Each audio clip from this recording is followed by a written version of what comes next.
Egypt the Kings में से जब इजिप्शियन किंग टूटन खामून का खजाने से भरा टूम डिस्कवर किया गया तो इस खबर ने पूरी दुनिया में हलचल मचा दी थी। 26 फीट पहाड़ के अंदर छुपा हुआ ये टूम 3000 सालों में पहली बार खोला गया था, जिसके अंदर लातादाद खजाने और किंग टूटन खामून की ममी भी मौजूद थी।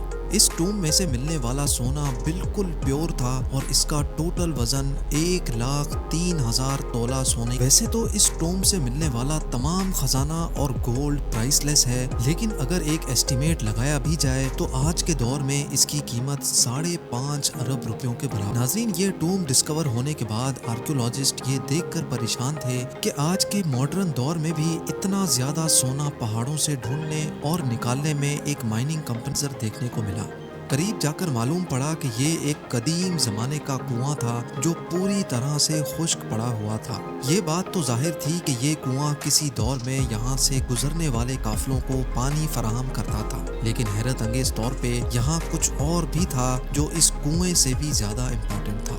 जी हाँ, थॉमस और उसके साथी को यहाँ एक पुराना कमरा भी बना हुआ दिखा जो अंदर से एक इबादतगाह का मंजर पेश कर रहा था। इस कमरे की दीवारों और छत पर काफी मेहनत से पत्थरों पर कार्विंग करके पेंटिंग्स बनाई गई थी। जब इस आर्ट वर्क को गौर से देखा गया तो इसमें एक ऐसा राज छुपा था जिसको देखकर यकीन करना मुश्किल था। थॉमस के साथ आया दोस्त जो कि एक आर्कियोलॉजिस्ट था, उसने बताया कि इस पेंटिंग में वही राज छुपा है जिसकी तलाश में हम लोग निकले हैं। पेंटिंग में जाहिर था कि सहरा में बना ये कुआं और रेस्ट रूम इस सहरा का सबसे पहला स्टॉप है जहां पर एंशिएंट गोल्ड माइनर्स आराम करने के लिए रुकते थे। एंशिएंट इंजीनियर्स ने गोल्ड माइन तक जाने के लिए कुओं और रेस्ट एरियाज का एक नेटवर्क बनाया हुआ था। एक अंदाजे के मुताबिक हर एक रेस्ट एरिया 70 से 80 किलोमीटर के फासले पर बना हुआ है और एक रेस्ट एरिया से दूसरे तक पहुंचने के लिए माइनर्स की टीम को कई दिन लग जाते होंगे। जहां इस रेस्ट एरिया से मिलने वाली इंफॉर्मेशन से थॉमस और उसका साथी बहुत खुश भी हुए, वहीं दूसरी तरफ उनको ये भी मालूम पड़ गया था कि ऐसे कई स्टॉप्स तक उनको आगे मजीद ट्रैवल करना है, क्योंकि जिस मंजिल तक पहुंचने के लिए थॉमस कई सालों से इंतजार कर रहा था और वो मंजिल अब बहुत ज्यादा करीब दिख रही थी। इसी वजह से उन्होंने सहरा की गहराई में जाने का फैसला किया।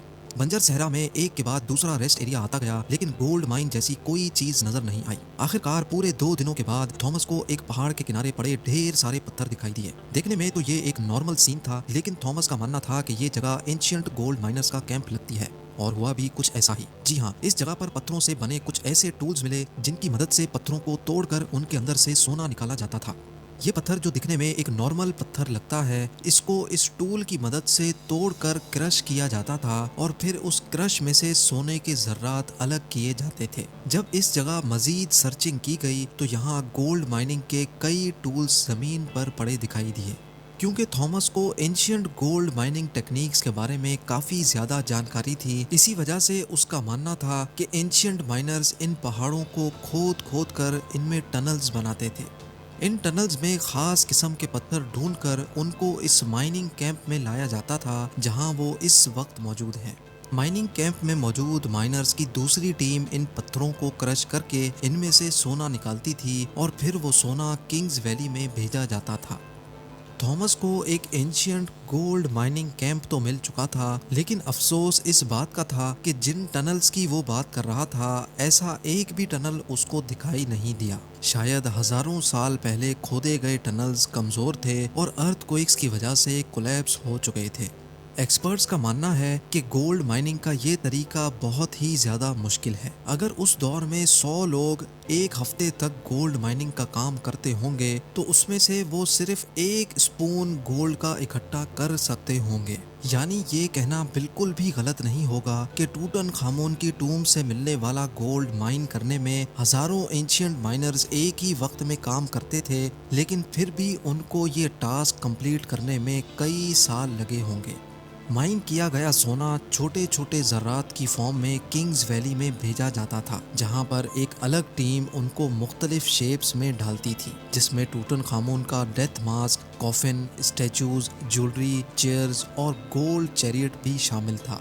1922 में जब हॉवर्ड कार्टर ने ये टूम डिस्कवर किया था, तब उसमें 5000 मुख्तलिफ किस्म की चीज़ें मौजूद थीं। इन तमाम चीज़ों का कैटलॉग बनाने में ही ब्रिटिश आर्कियोलॉजिस्ट को पूरे 10 साल लग गए थे। उम्मीद है ज़ेम टीवी की ये वीडियो भी आप लोग भरपूर लाइक और शेयर करें।